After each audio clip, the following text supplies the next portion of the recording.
Marie Parker, the CEO of Boldr, and we're here at the Support-Driven Conference, and I have the pleasure of having a quick chat with Keisha from Afresh. I'm Keisha. I work at Afresh. We're a company that prevents food waste in grocery. I am the director of support there. I've been there for about 3 years. That's awesome. And we have support engineers with you guys, right? Right. Yes. What's the difference between a support engineer and this normal support person? Specialist. Yeah. I think a support engineer is a little bit more technical. We are, the sort of baseline expectation for our team is that they're able to write SQL.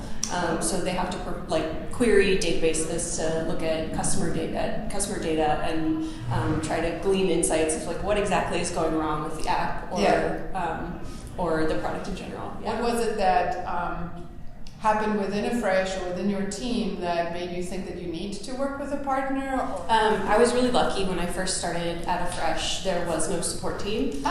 So it was just me answering tickets, and they were like, try to build a team for us that fits the sort of needs of our customers and the needs of the product. And so it was a really cool opportunity to kind of imagine something from the ground up. And very early on, I knew that eventually we would need to have an international team because we're a product that grocery stores use really early in the morning, sometimes even overnight, and then a lot of the processes of transferring data that can break happen overnight. So I think the very first need that we understood would arise was around just time of day that you could receive support, and we knew that growing the team just in the U.S. wouldn't cover enough windows, or the windows where our customers needed support the most, unless we kind of had them work overnight shifts and that sort of thing. So that was probably the very first thing for us, where we understood, hey, we definitely need to grow our team internationally to just allow us to scale. I think the other bit was we knew that we were going to be rolling out at one big customer, and that would mean we'd need to reach this level of scale that we just hadn't faced before, and our little team wasn't big enough to handle alone. So we knew that we needed to kind of signal to our investors that we were growing scalably and in a cost-effective way, since support is cost of goods sold, and also scale the team up to actually be able to handle the onslaught of incoming volume that we were expecting. That makes a lot of sense. Were you excited about the idea of outsourcing in the beginning? No. No, I was not. Yeah. I honestly, I saw it as a necessary evil, if I'm being totally honest. It was it was something that I didn't know anything about, and my initial impressions were very uninformed, kind of one-sided. I just believed that it was just kind of going into other countries and exploiting labor, and it made me uncomfortable, and I didn't really want to do it, but I knew that it was the solution for our company, and so that kind of is what spurred those warring mentalities is what in my head is what spurred my search for an ethical outsourcing company. The way that I ended up finding Boldr was through the support-driven community. I reached out on Slack. There's an outsourcing channel, and I just asked, hey, I am just curious if anyone, here's my perspective on outsourcing. I feel a little uncomfortable with it, but I know I need to do it. Does anyone have any advice for ethical outsourcers out there? Does that even exist? And I got a ton of engagement, and Boldr kind of reached out to us, or to me, right on that channel, and it was Ray. Exactly.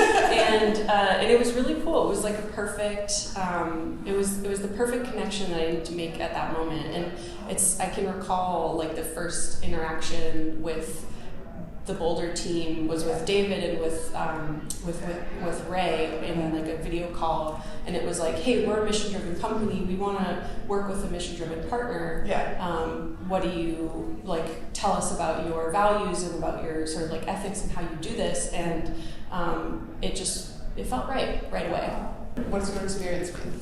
Yeah, so from a very business-oriented standpoint, we set out KPIs with Boldr early on that were super measurable. So we said we wanted KPIs around meeting a certain volume threshold, a speed threshold, and sort of quality, and then what we were calling innovation, which is are we creating new documentation? Are we improving our processes? Or are they staying stale because our new team isn't thinking critically about them, or whatever it was?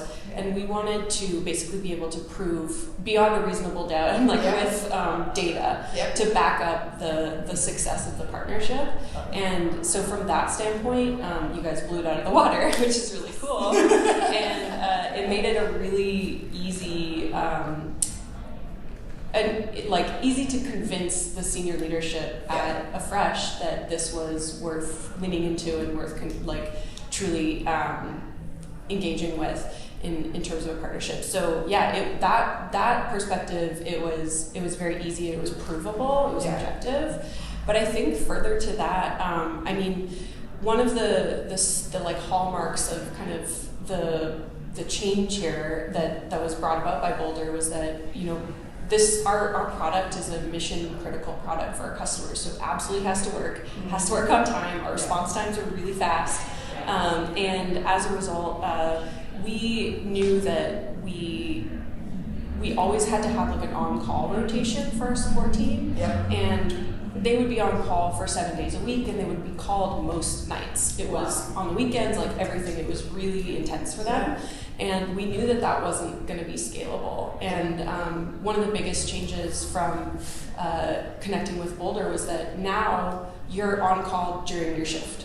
And that's when you are working, and then when you're not working, you're not working. And that change has been, I think, a monumental positive shift for the team.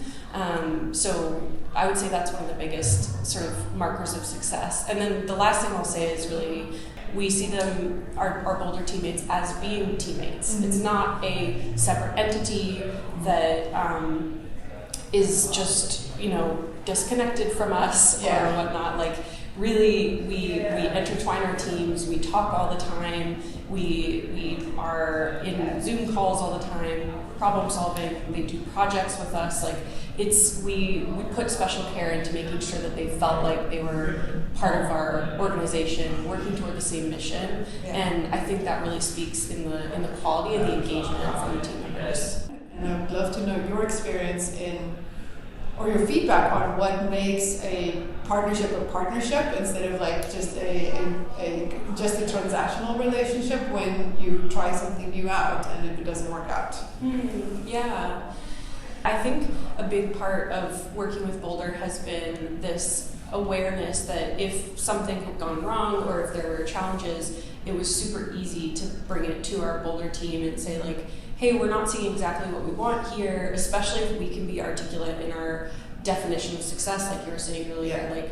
What does good look like? What do we want out of this? What do we think good support looks like for our customers? Are we actually delivering that? And if not, where's the delta, and how can we work together to bridge the gap? It's really, when you have that partnership mentality, it changes the dynamic. It's interesting because it's like you're problem solving together. You're not alone in it, trying to figure out solutions to just really hard problems, honestly, by yourself. You have a group of people who have done it multiple times before and have learnings from other companies that they can apply here, or even just ways of thinking about hey, you guys are very unique in this way. We should think about a bespoke solution. What we do at Boldr is, or what we've done in the last few years at least, is we've done a lot of work to integrate the impact we wish to have on the world into our economic engine so that it can be sustainable impact.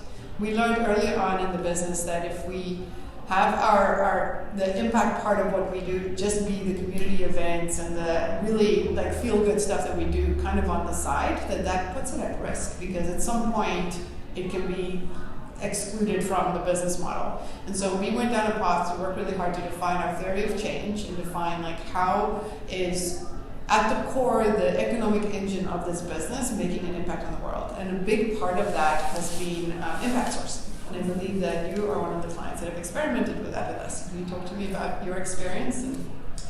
How did that go? Yeah. So we're doing it right now, which is kind of cool. So essentially, we had a period of time where we were going to be launching a whole bunch of new grocery stores that needed support, and we knew from various like data analyses that there was a kind of peak and valley in the volume of submission. And when you first roll out at this new customer, they submit more tickets and then they get familiar with it and they submit fewer.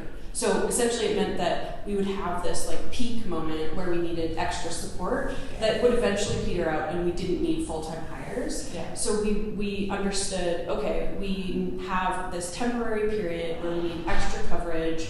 It happens to coincide with a holiday, which is obviously very important to grocery. It was Thanksgiving and Christmas coming up here. And so we knew that during that period of time, it was a kind of crunch period for us to get extra support on maybe some of the easier tickets and that sort of thing. So we reached out to Boldr and we asked, like, what are some ways that we can work with you on seasonal hires, just temporary staff who could supplement that really high volume period. And they suggested that we explore a couple of impact partners. And so I think the two we considered were Girl Code in South Africa and it's called Life Choices in Cape Town, I believe. And so the idea was that we would sort of enter into this community and offer these sort of more junior roles for folks. Boldr would help sort of upskill them with like boot camp style training so that they could perform things like SQL, which we were talking about earlier. So actually have that like base level of technical expertise that is required to perform the job, and in so doing, they would have exposure to this technical role to a U.S. company and something to put on their resume. And what was really wild about it is that like all of the people that we have worked with are just stellar. They're just like so kind. They care deeply about the mission. They are really engaged with the work, and there are a couple folks that were just like really excited about probably becoming full-time hires, on the other side of this. And so it's just a really cool way to partner and to try to make some impact in a community that otherwise wouldn't have had access to like amazing roles like this. And I think through Boldr, I've learned a lot about South Africa in particular. I think I believe there's like a 30% unemployment rate. It's very high, yes. So we have this really cool opportunity to help get great jobs out there. I think it's great to work at Afresh, so it's cool to be able to bring folks in. Yeah, absolutely. Thank you. I'm glad you had a positive experience with that. Yeah, the unemployment, it's like a youth unemployment crisis in South Africa. So any investment in education and training that just makes the youth or any part, some of the younger people in the country more employable or easier for them to get jobs and get some experience, it's a pretty massive investment. If you're talking to a fellow support leader who's curious about outsourcing and just kind of like maybe wrap it up with like your 3 or 4 like bullet points of how do you set a partnership up for success? Yeah. Well, I think the very first thing is know if you're ready. Do you have the structure in place to understand what success looks like for your business, for your customers, and to bring in this sort of like outside entity to work on some of this body of work for you and execute it with the level of like quality that you are looking for. Until you can articulate that definition of quality, I don't think that you'll get it from any partner, honestly. And so start with like a clear definition of success. And then I think the other thing is really see an outsourcing partner as people, as part of the group of people who are delivering on your mission, on your on like a happy, positive experience for your customers, and like find an outsourcing partner that believes in that level of quality and care that you do. Because if you just go with a partner that is, you know, the cheapest out there, you're probably going to be paying for the quality, you know? And so I think that was a really big part of working with Boldr. And then if you have the mission or the effort, the bandwidth to pursue something more mission driven, it's so worth it.